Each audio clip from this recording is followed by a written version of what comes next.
Have you ever pushed yourself relentlessly, believing that if you just worked a little harder, tried a little more, endured a little longer, happiness would finally arrive? Have you ever reached a goal and expected joy, only to be met with the hollow silence inside? Welcome back to the channel. Thank you for joining me again on this journey of inner transformation. Today we're diving into one of the most common paradoxes of human life. Why is it that no matter how hard we strive, many of us still feel deeply unfulfilled? Why do we sacrifice time, energy, even our health, in the name of success, only to be rewarded with stress, fatigue, and a strange sense of incompleteness? If your efforts feel endless, your burdens feel heavier despite achievement, and your life feels like a treadmill you can't get off, then you're not alone. And more importantly, you're not failing. You're being shown that there's a deeper path, a shift in consciousness that changes everything. And that shift begins with one vow. We'll get to that vow. But first, let us unpack the cycle that most people are trapped in without realizing it. From the moment we're young, we are told that hard work is the road to success. And that success, in turn, is the road to happiness. Study hard, get a good job. Work harder, earn more money. Push harder, get ahead. And for a while this works. The grades come. The job arrives. The promotions follow. And yet, with every new achievement, instead of satisfaction, a new hunger arises. A new benchmark. A new pressure. Suddenly, success begins to feel like sand slipping through your fingers. The harder you squeeze, the faster it escapes.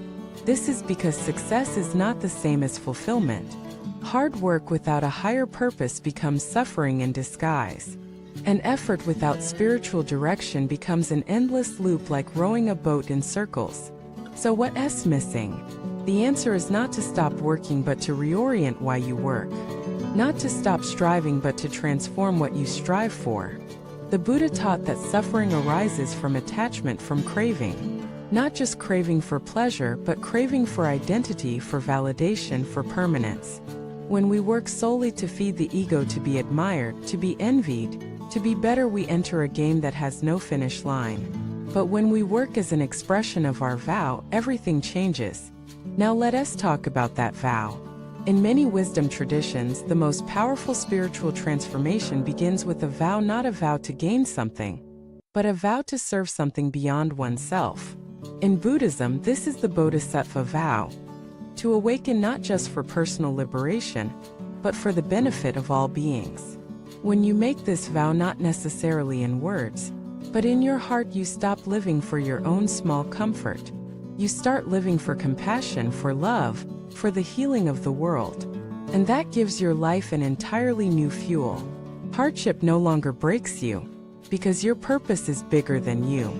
Fatigue no longer drains you, because you're moved by devotion.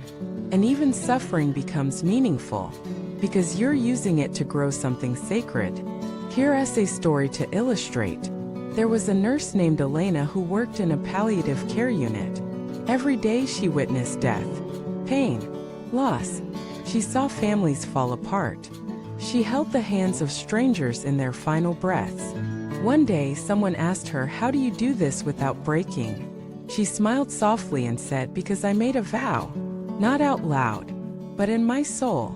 I promised I would never let anyone die feeling alone." That vow gave her strength no salary could. That vow gave her purpose no title could. And through that vow, even her tears became holy. This is what we are all invited to do, to shift from ambition to mission, from survival to sacred service. When your efforts become aligned with your vow, they gain a new power. They stop draining you. They begin to uplift you. And this doesn't require becoming a monk or leaving your job.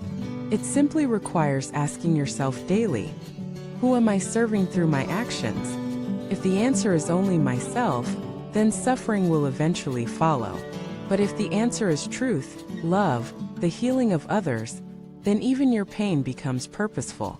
You see, life becomes bitter not because it's unfair, but because we expect it to serve the ego.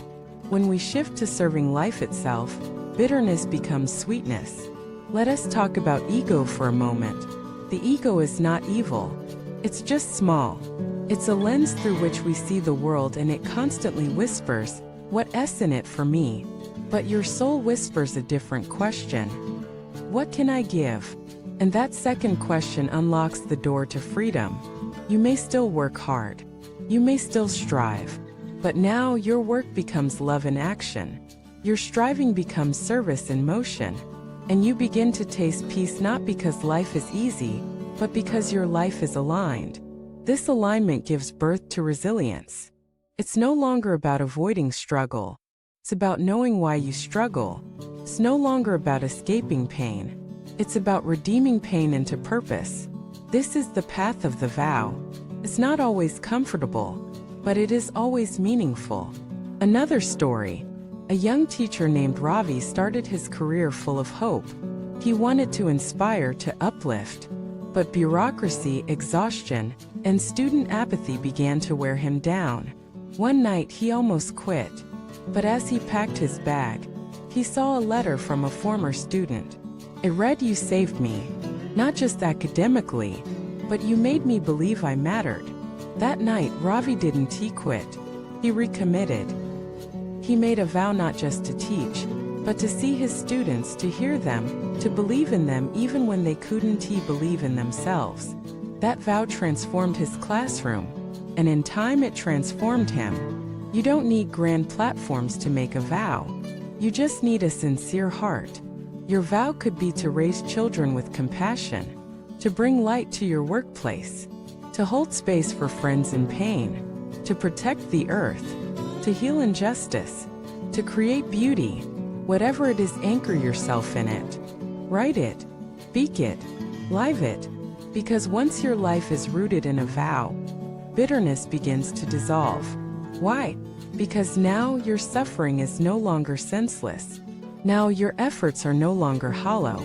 Now your life becomes a vessel for grace. And you begin to walk through the world not as someone trying to win, but as someone called to serve. And that calling is the beginning of liberation. Thank you for walking beside me today. In the next part, we'll go even deeper into how this vow transforms your inner world, your thoughts, your relationships, your experience of time and mortality. Please stay tuned. Leave a comment below. Have you ever felt bitterness despite your hard work?